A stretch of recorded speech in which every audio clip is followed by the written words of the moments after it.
Hi y'all, welcome back. So it's time to remove my favorite set that I've done this year, and as sad as it is, we gotta trim off the length and remove the top layer of polish because these gotta go. We need a new set. So for this set, in case you missed that video, I will link it down below, but we did do a full-blown gel extension application, no peel off base coat. So to get these off, I am gonna be doing a soak off, but before I get to that, I like to take Vaseline and rub it all over my skin to provide a protective layer. Basically just having something in between my skin and the acetone so my skin isn't super dried out. And then I'm gonna grab my cotton balls. I don't like them to be too fluffy or too big, so I make them a little bit smaller. And then once I have them the size I want, I'm going to grab some aluminum foil sheets. I actually get these from the Dollar Tree. They're $1.25 now, side eye, but these last for a while. You just take the sheets, break them up into smaller pieces, and you have what you need. So it's pretty affordable. And as far as acetone goes, I can find this at either Walmart, TJ Maxx, or Five and Below in the US, and it's always under $4. So I'm just gonna wrap this around my finger, making sure things are nice and tight. Then I'm just gonna chill out for about 20 minutes, scroll on my phone, do something around the house, keep myself busy. After about 20 minutes, the extension should be coming off fairly easy. You know what it reminds me of, y'all? When you have a good chicken wing and the meat is like falling off the bone without you having to do too much, that's exactly how this should feel. Very easy. For natural nail prep, I'm going to be using a peel off base coat. So all I do is push back my cuticles and clean off the nail with 70% alcohol. But if you want longer retention, check out this video here to see how to fully prep your nails. For peel off base coat, I'm going to be using this one I found on Amazon, and at the time of doing this voiceover, I already have taken this set off. And since I only had this set on for a couple of days, I can't speak yet on the retention, but I can tell you it was easy to take off without any damage done to my natural nails. It was so easy that I was able to do it in the car, y'all, during my road trip this weekend. It took about 10 minutes, wooden cuticle pusher, some cuticle oil, popped right off without a lot of poking and prodding. But with that being said, we will test it later because 2 days really isn't enough to get a full idea or picture of how this product works. For extensions today, of course, we're going to be doing stiletto, and I'm going to be using these extensions here from Vic Gel Plus. And you know what? I don't know if I've ever told you guys this, but if you are going to be using a flash carrying lamp that sits on your desk like I am, please make sure that your gel is far enough away from the lamp so it doesn't cure while it's sitting there. Same thing goes if your desk is by a window and it's daylight outside, keep your curtains closed. We don't want these gels to cure on accident. I'm going to be using my Yogo Zombie base gel, and I'm just going to get started by placing a little bit on the bottom half of the extension. So I went to flash cure my extensions and I realized my lamp was not charged, so I had to use this handheld lamp while I went to find my cord. And what's so funny is I had this lamp for a little over 6 months, I think, at this point, and I've only charged it fully twice. And for some reason, I still was like surprised. I got too comfortable. But anyway, I'm just going to apply these extensions like normal. If there's some gel peeking out of the sides, I am going to clean it up with a flat brush and some 70% alcohol just to get off the skin before I flash cure. To apply these, I'm gonna put a little bit of gel on the bottom half of the extension, line it up with my cuticle area, and press down until the gel hits the free edge of my natural nail.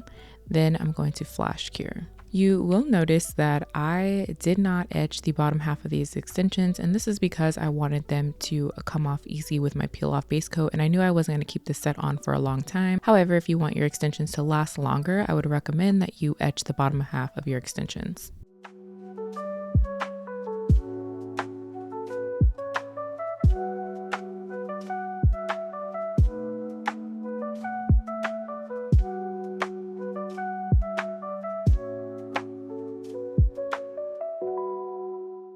Once I have these extensions on, I'm going to do a full cure in my bigger lamp.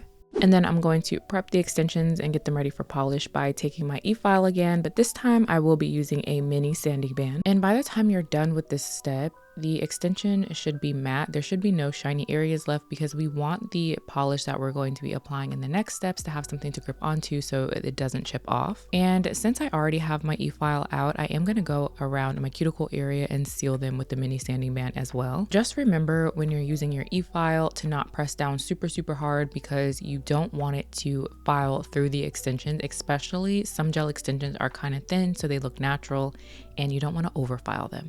Next, I'm going to do a little bit of filing just to go around the edges and then take that little piece off of the tip of the extension. Then we're going to dust everything away with this big old kabuki brush. This is actually a makeup brush, but I'm going to get all the dust off the nail And then we're ready for some nail art. For a base color, I'm going to be using this one here. And y'all, I haven't used this in a minute. What a shocker, right? But I'm going to be applying just one thin layer of this. And the reason why I'm using a neutral base color instead of a jelly black, for example, is because when you wear tights, right, you can see your skin through it. So I wanted that same effect, which is why I opted for this color.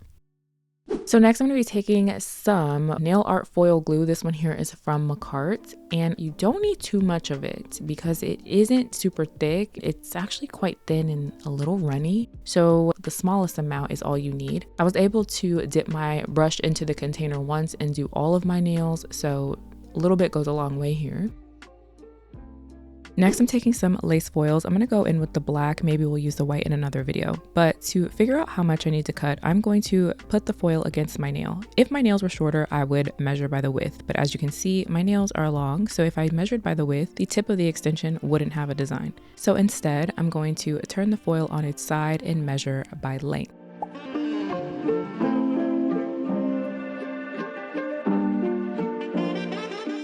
To apply the foils, I'm just going to lay them on top of my nail, and then I'm going to take a silicone tool and try to smooth things out.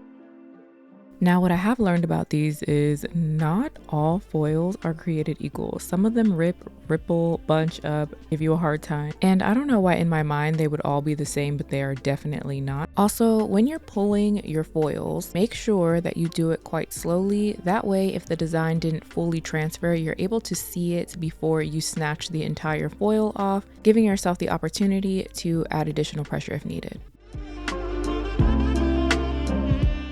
I'm going to do the exact same thing for the rest of the nails.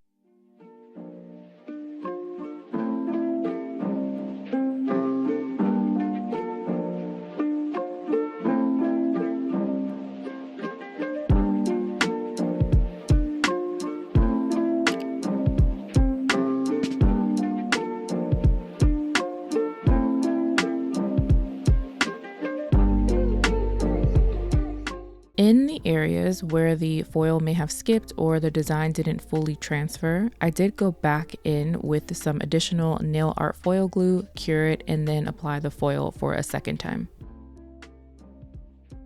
Here's what everything is looking like at this point, and let me tell you, if I'm being honest, I was scared.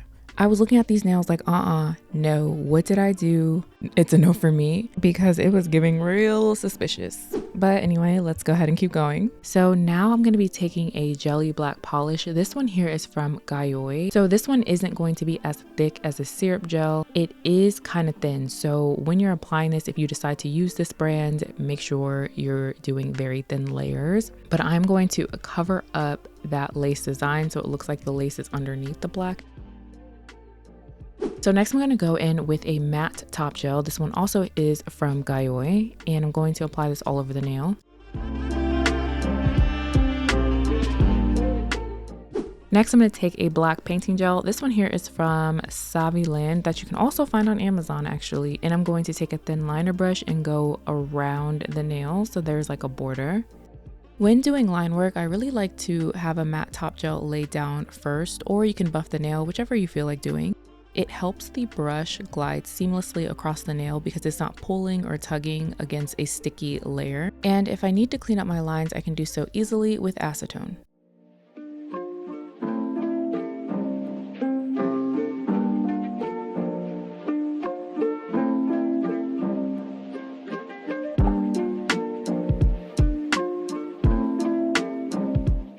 And then once I'm done with my lines, I am going to go ahead and cure. And I decided at the last minute that I wanted this entire nail to be shiny instead of matte, so I applied the not polished Gloss-It top gel and did my final cure. And here are what the nails look like all done.